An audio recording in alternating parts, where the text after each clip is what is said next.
ফুটেজগুলো প্রকাশ করা হোক এবং যারা যারা দায়ী তাদের প্রত্যেককে আজকের মধ্যে গ্রেফতার করে তাদের দৃষ্টান্তমূলক শাস্তি নিশ্চিত এবং আপনাদের পক্ষ থেকে একটা পদক্ষেপ নেওয়া হয়েছে আমাদের একজন ব্যক্তিকে অন্তত আমার জানা মতে এখন যিনি আইডেন্টিফাই করা গেছে তাকে বহিষ্কার করা হয়েছে। ছাত্রদল কিন্তু বারবারই আপনি যদি অভ্যুত্থান পরবর্তী সময়ে দেখেন যে ছাত্রদল ইতিমধ্যে কয়েকশো বহিষ্কারের ঘটনা আছে। আমরা কিন্তু দায় নিচ্ছি, আমরা কিন্তু দায় অস্বীকারের রাজনীতি করছি না, কিন্তু শিবিরের বিরুদ্ধে যে অভিযোগগুলো আসছে আমরা কখনো কিন্তু দেখি না যে শিবির কাউকে বহিষ্কার করে বা সাংগঠনিক শাস্তির ব্যবস্থা নেয়। খুবই ক্ষুদ্র অবস্থান, খুবই অথবা কেউ যদি কাউকে হার্ট করে খুবই এরকম আপনি একটা এভিডেন্স দেখান তাহলে আমি ব্যবস্থা করব। আমরা কেউ যদি কাউকে আঘাত করছে অথবা আক্রমণ করছে আপনি এভিডেন্স দেখান। আপনি যদি দেখেন যে এই ছাত্র রাজনীতির আপনি যদি অতীতে দেখেন, আপনি রাজশাহী বিশ্ববিদ্যালয় বা চট্টগ্রাম বিশ্ববিদ্যালয়ে অতীতে শিবির কিভাবে রক কাটার রাজনীতি করেছে, সন্ত্রাসের রাজনীতি করেছে। আমরা প্রত্যেকে সময় পাবো, আমরা যেহেতু নতুন ধারার রাজনীতির কথা বলতে চাই, আমরা এই রাজনীতিটা টকশোতেও করি যে কেউ কারো আমি 24 পরবর্তী বলছি ওকে আমরা এই রাজনীতি কাউকে এই নতুন রাজনৈতিক বন্দোবস্তটাও কায়েম করি যে আমরা টকশোতে কেউ কারো বক্তব্যের সময় কথা বলবো না।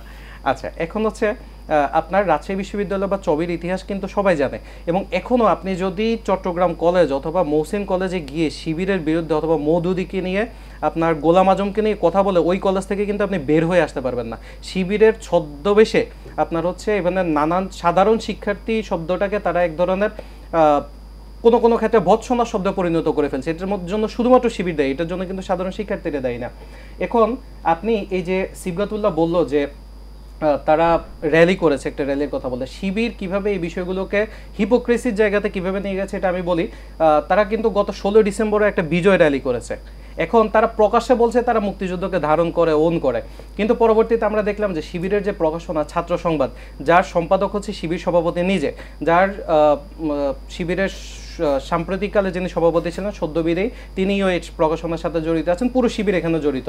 সেই প্রকাশনায় যে ধরনের ধৃষ্টতা প্রদর্শন করা হয়েছে, মুক্তিযুদ্ধকে অপমান করার চেষ্টা করা হয়েছে, মুক্তিযোদ্ধাদের সম্পর্কে কটূক্তি করা হয়েছে, এবং আহমেদ আফগানি যিনি এই টপিকে এই বিষয়ে লেখক ছিলেন সে কিন্তু কোনো ধরনের ক্ষমা চায়নি, সে কিন্তু ফেসবুকে এই বিষয়টাকে অন করে আবার বক্তব্য দিয়েছে।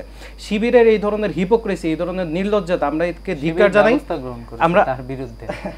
আচ্ছা, এখন আপনার হচ্ছে আরেকটি বিষয় এসেছে, আমি যে বিষয়টি আমাদের ছাত্র রাজনীতিতে খুব বেশি আলোচনা হয়, অলরেডি সাইয়দ ভাই একটু বলেছেন, আমি এই বিষয়টি সম্পর্কে আরেকটু বলতে চাই। সেটি হচ্ছে লেজুর বৃত্তির যে বিষয়টা, শিবির কিন্তু বারবার এই প্রসঙ্গটা টেনে আনে, বৈষম্য টেনে আনে। এখন আমার প্রশ্ন হচ্ছে যে আমি ছাত্রদল যদি বিএনপির লেজুর হই তাহলে শিবির কি কারণে জামাতের লেজুর না?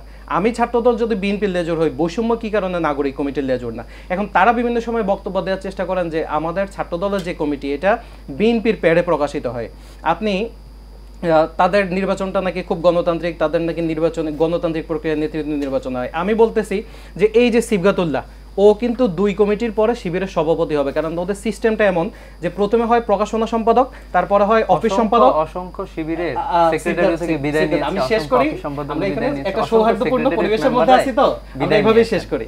আচ্ছা, আপনি প্রথমে হয় প্রকাশনা সম্পাদক, তারপরে করা হয় দপ্তর সম্পাদক, তারপরে সেক্রেটারি জেনারেল, তারপরে সভাপতি। এটা কিন্তু এক ধরনের নির্বাচনী ভণ্ডামি।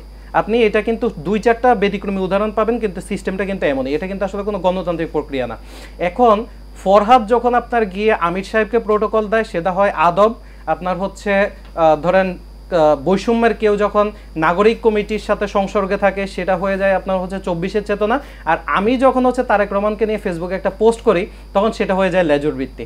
তো এই ধরনের হিপোক্রেসি থেকে আমাদের বের হয়ে আসা উচিত। এবং আমি বলবো যে অভ্যুত্থান উত্তর আপনার আওয়ামী লীগের নেতারা কিন্তু ধারণা করতেন যে এই অভ্যুত্থান যখন তাদের পতন হবে তারপরে তাদের হাজার হাজার লাখ লাখ নেতাকর্মী মারা যেতে পারে, কিন্তু আপনি 5ই আগস্ট পরবর্তী এখন পর্যন্ত ছাত্রদলের দায়িত্বশীল ভূমিকার কারণে, ছাত্রদলের সহনশীল ভূমিকার কারণে বাংলাদেশ কিন্তু এখন পর্যন্ত স্থিতিশীল আছে। আপনি দেখবেন যে দ্য ইকোনমিস্ট পত্রিকা বাংলাদেশকে কিন্তু গত বছরের লিস্টে সেরা দেশের মধ্যে 1 নম্বরে রেখেছে। কারণ কি? কারণ হচ্ছে আপনি সিরিয়ানরা 13 বছর গৃহযুদ্ধ করার পরে মুক্তি পেয়েছে, আপনার 5 লক্ষ মানুষ নিহত হয়েছে, 1.5 কোটি মানুষ বাস্তুচ্যুত হয়েছে, 50 লক্ষ শরণার্থী হয়েছে।